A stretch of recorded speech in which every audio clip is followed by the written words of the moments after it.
করার জন্য। আপনারা দেখেছেন এই অবস্থায় আমরা বারবার আমাদের এত আবেদন নিবেদন কোনো কাজেই আসেনি। এই শহরটাকে বসবাস করার মতো ব্যবস্থা করে দিন, কিন্তু ফল সরকারের এই কাজকে অভিনন্দন জানাই এই জন্য যে এই ফুটবলের দায়িত্বটা কে নেবে। একটা অটো যে ওজন তার ওজনের জন্য রাস্তা একরকম হবে, আর 16 টাকা 18 টাকার একটা গাড়ি যদি এই রাস্তা দিয়ে যায় চলাচল করেন চুরি করেন নিজেদের জীবিকার স্বার্থে 2 টাকা রোজগার করবেন, স্থানীয় কিছু লোক দৌড়ে গিয়ে সেই মহিলাকে টেনে সেই কাদা থেকে উদ্ধার করেন। এই হচ্ছে এটা একটা নিত্যদিনের সমস্যা হয়ে দাঁড়িয়েছে। এই রাস্তা ঠিক করা যায় না। আজকে দেখুন, আজকে এই রাস্তায় কিছুটা হলেও উন্নতি হয়েছে। কেন উন্নতি হয়েছে? কারণ গত পরশুদিন থেকে আমরা বিভিন্ন ভাবে সামাজিক মাধ্যমে আমরা প্রচার করছি। ইঞ্জিনিয়ার সাহেব গতকালকে থেকে কাজ আরম্ভ করেছেন এবং আজকে হলেও কিছুটা হলেও রাস্তা দিয়ে গাড়ি চলাচল সম্ভব হচ্ছে।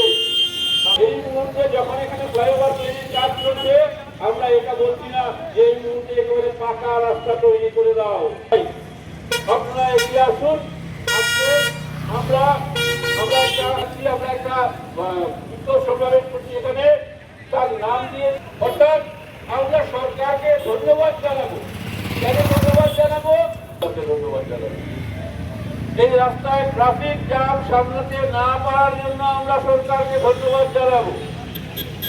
এই রাস্তায় ভাঙা ফুটপাথ তৈরির জন্য আমরা সরকারকে ধন্যবাদ জানাবো।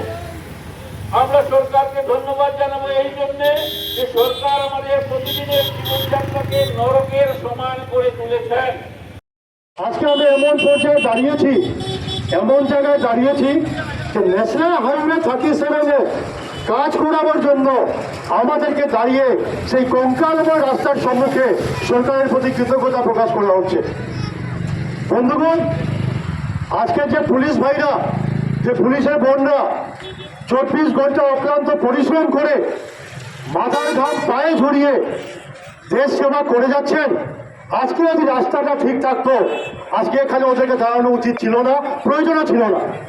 রাস্তা যখন কম্প্রোমাইজ হয়ে যায়, সবচেয়ে বেশি যদি কোনো কাজে ব্যাঘাত ঘটে সেই পুলিশ কর্মীদের ঘটে, যারা 24 ঘন্টা আমাদের জন্য মাথার ঘাম পায়ে ছেড়ান। তাই বন্ধুগণ, আজকে ওদের জন্য আমরা পথে নেমেছি। আজকে আমরা পথে নেমেছি একটা বার্তা দেওয়ার জন্য। আমরা পূর্ববর্তী বক্তা অনুব্রবাবু বলে গেছেন যে এখানে বদলপুর থেকে, শ্রীভূমি থেকে, কাটিগুড়া থেকে, বিভিন্ন অঞ্চল থেকে ঢুকে এসেছে। এটা একটা প্রতীকী আমাদের সমাবেশ। এর জন্য আমরা বার্তা দিতে চাই যে NH 37 শিলচর থেকে হয়ে শিবির হয়ে যখন পাতাইগঞ্জ হয়ে যাবে, আমরা প্রত্যেক ব্যক্তির জন্য, প্রত্যেক এলাকার লোকের জন্য আমরা আজকে এখানে জমায়েত হয়েছি। এটা কোনো ব্যক্তিগত চিন্তাধারা নয়।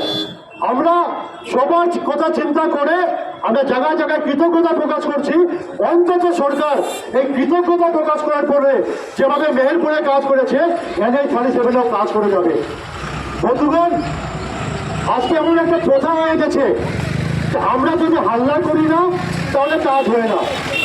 যদি হাল্লা করার পরের দিন কাজ আরম্ভ হয়ে যায়, তাহলে হাল্লা করার আগের দিন কাজগুলো কেন হয় না?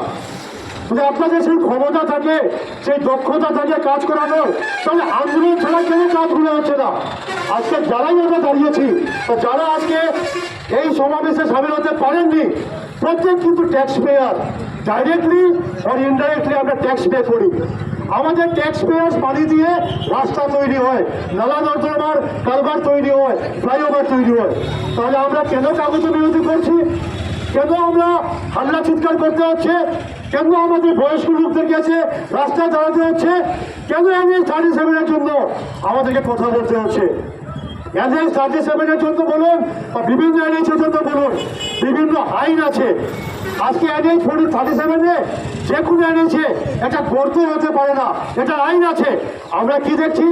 আমাদের NH 37 শিলচর থেকে শ্রীভূমি কংগ্রাম হয়ে গেছে।